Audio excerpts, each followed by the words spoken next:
It is the duty of men to appraise others only by their actions.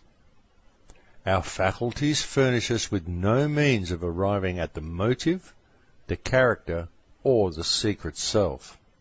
We call the tree good from its fruits, and so do we call the man from his works. And that quote comes from Ralph Waldo Emerson. Good evening, ladies and gentlemen. Welcome to Surviving the Matrix. My name is Maxwell Igan. I will be your host for the next hour. Well, we indeed live in very strange times, my friends. We live in times when the request by 80,000 New Yorkers for a new 9/11 investigation is squashed by America's Supreme Court. A time when even a 2 million person march on Washington, D.C.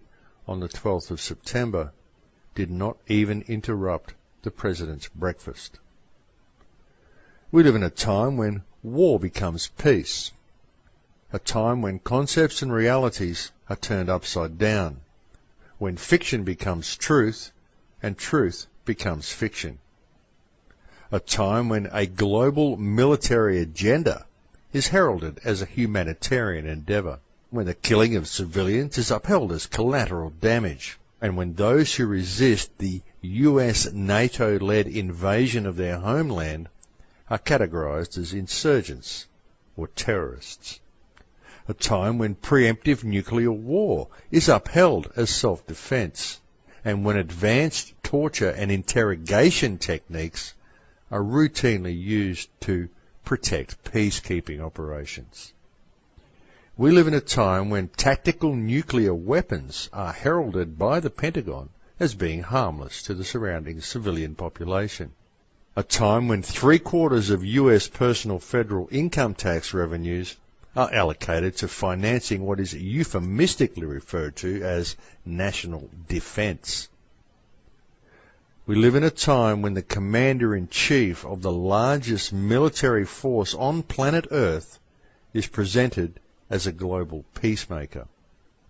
A time when lies become truth. We have now been introduced to Obama's war without borders. And what exactly is a war without borders other than a blatant global invasion? Ladies and gentlemen, we are at the crossroads of the most serious crisis in modern human history. The US, in partnership with NATO and the Rothschild-run terrorist state of Israel, has launched a global military adventure which, in a very real sense, threatens the future of all humanity. And what do we see? What do we see at this critical juncture in our history? Well, of course, we see the Norwegian Nobel Committee's decision to award the Nobel Peace Prize to President and Commander-in-Chief Barack Obama, an action which blatantly constitutes nothing more than an unmitigated tool of propaganda and distortion, an action which unreservedly supports the Pentagon's long war, Obama's war without borders, in the truest sense of the word. And it is a war characterized by the worldwide deployment of US military might. Now, apart from the somewhat colourful diplomatic rhetoric since his election, there has been no meaningful reversal of US foreign policy in relation to the George W. Bush presidency, which might have remotely justified the granting of the Nobel Peace Prize to Obama. In fact, we have seen quite the opposite.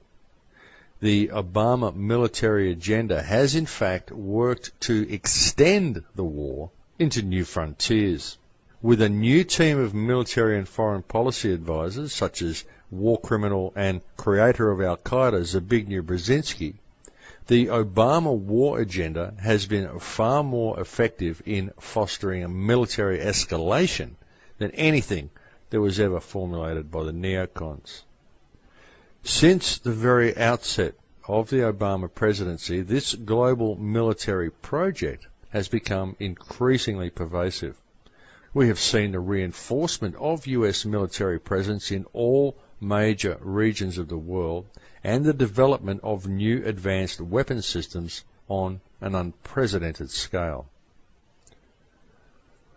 Awarding the Nobel Peace Prize to Barack Obama, of course, provides legitimacy to these illegal practices of war, to the military occupation of foreign lands, and to the relentless killing of civilians in the name of democracy.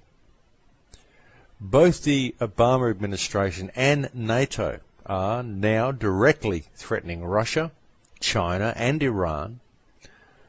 The US under Obama is also developing a first strike global missile shield system. How do you have a first strike shield? This is more of Obama's doublespeak, of course. Along with space-based weapons, the airborne laser is the next defense frontier, we are told, and never has Ronald Reagan's dream of layered missile defenses, Star Wars, been as close as it is now. Now, reacting to all of this consolidation, streamlining and upgrading of the American global nuclear strike potential, on August 11th, the Commander-in-Chief of the Russian Air Force, one Alexander Zeland, said that the Russian Air Force is preparing to meet the threats resulting from the creation of the Global Strike Command in the US Air Force, and that Russia is developing appropriate systems to meet the threats that may arise, which is, of course, a showdown with Russia and China.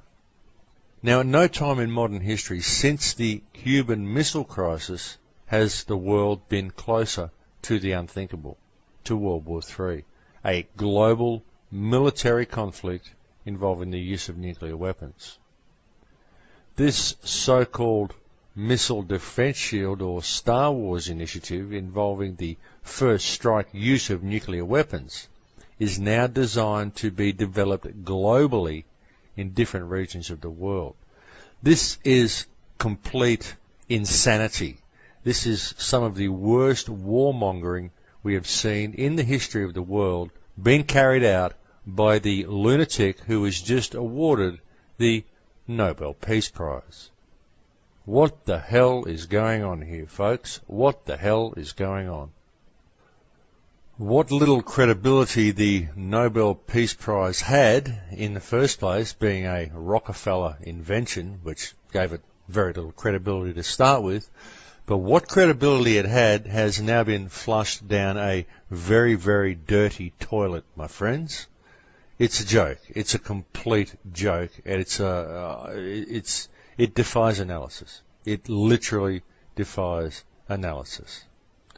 Now, we also see, of course, that there are new US military bases that have been set up with a view to establishing US spheres of influence in every region of the world, as well as surrounding and confronting Russia and China. This is very much what was outlined in the PNAC document of 2000, Rebuilding America's Defenses, which was, of course, a blatant plan for global domination. We're seeing this all unfold before our eyes right at the very moment, my friends. There has, of course, been an escalation in the Central Asian Middle East war. The defense budget, it's not a defense budget, folks, it's an invasion budget, but they call it a defense budget under Obama, has spiraled with increasing allocations to both Afghanistan and Iraq. Under orders of President Obama, acting as Commander-in-Chief, Pakistan is now the object of routine US aerial bombings in violation of its territorial sovereignty. This has, of course, been going on since the criminal Bush administration, using the global war on terrorism as justification, a war which is wholly fake. There is, of course, no global terrorist network, folks. It's completely fictional. What else are we seeing? We're seeing the envisaged construction of new military bases in Latin America, including in Colombia, of course, on the immediate border of Venezuela.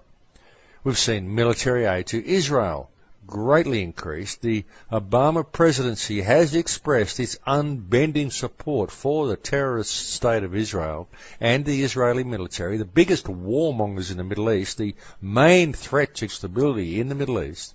Obama has pledged them unrelenting support, and he has remained completely silent on the atrocities committed by Israel in the Gaza Strip, and there has not even been a remote semblance of any renewed Israeli-Palestinian negotiations, which were, of course, all theatre anyway. So I guess they're just realising that people are sick of the play and no one's watching the theatre anymore, so they're not even bothering to put on any sort of facade of decency anymore. They're just sort of going and doing it.